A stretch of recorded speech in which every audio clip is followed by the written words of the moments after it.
জন্মদিন কবি শুভ দাশগুপ্ত। আজ পয়লা শ্রাবণ।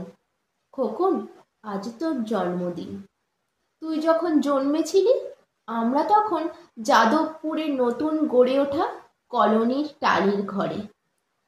তোর স্কুল মাস্টার বাবা সেই হ্যারিকেনের আলো জ্বলা ঘরেই আনন্দে আর খুশিতে ঝলমলে হয়ে উঠেছিল তুই আসার পর।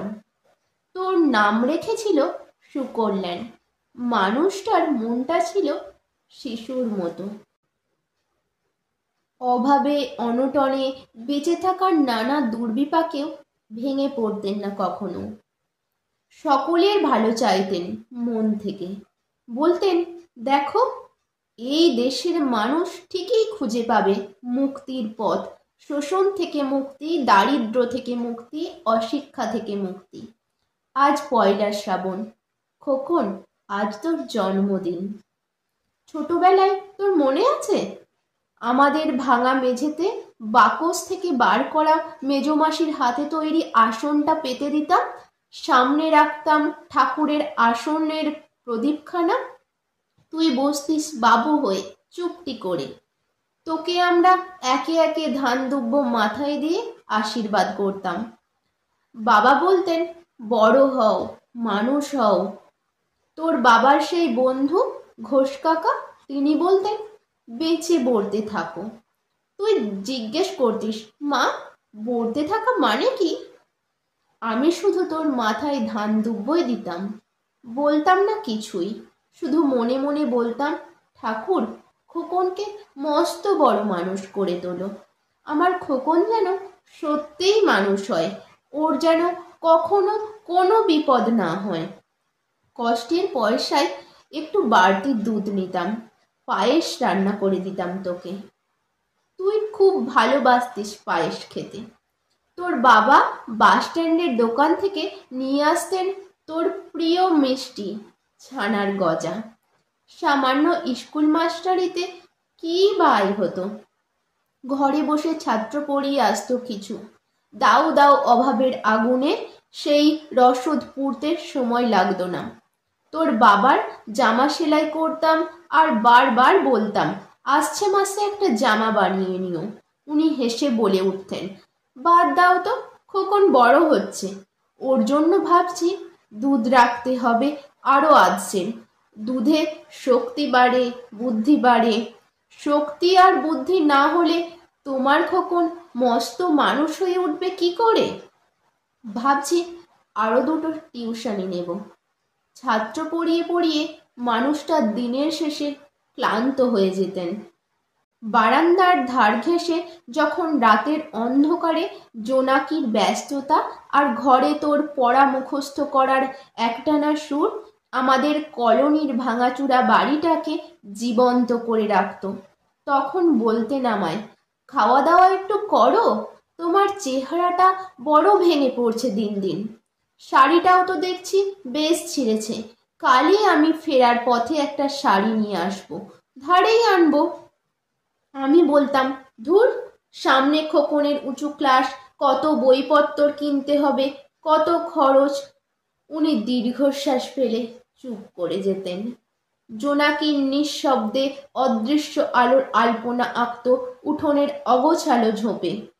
আবহ সঙ্গীতের মতো তুই ভেতরে বসে বসে পড়া মুখস্থ করতি, ইতিহাস, ভূগোল, গ্রামার। ঈশ্বর আমাদের নিরাশ করেননি, তুই বড় হলি। সব পরীক্ষায় কত ভালো ফল হলো তোর। বাবা বলতেন, আরও পড়, উচ্চ শিক্ষাই উচ্চ সম্মানের একমাত্র পথ। তুই আরও পড়লি, তারপর তোর চাকরি হলো কত বড় অফিসে। মনে আছে খোকা, প্রথম মাসের মাইনে হাতে পেয়ে তুই কত কি কিনে এনেছিলি? তখন তো আমরা উঠে এসেছি শ্যামবাজারে, দু কামরার বেশ সাজানো গোছানো বড় ফ্ল্যাট। তোর অফিস থেকেই তো দিয়েছিল সেই বাড়ি, সেই ঘর, সেই ব্যালকনি, কত স্মৃতি, কত ছবি। ওই বাড়িতে তো আশ্বিনের এক ঝোড়ো বিকেলে, তোর মনে আছে খোকন, তোর বাবা যেদিনটাতে চলে গেলেন মনে আছে? তুই বাবার বুকের ওপর পড়ে যখন কাঁদছিলি হাপুস নয়নে, সদ্য স্বামীহারা আমি সেদিন তোর সেই অসহায় মুখ দেখে আরো বেশি করে ভেঙে পড়েছিলাম।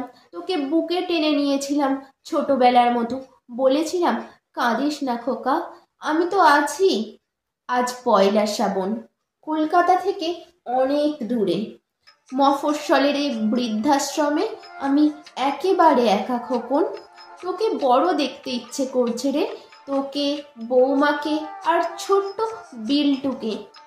তোরা এখন কত দূরে সল্ট লেগের মার্বেল বসানো ঝকঝকে বাড়িতে। আজ তোর জন্মদিনের নিশ্চয়ই খুব বড় পার্টি হচ্ছে, তাই না রে খোকন? লোকজন, হইচই, খাওয়া দাওয়া, খুব ভালো, খুব ভালো।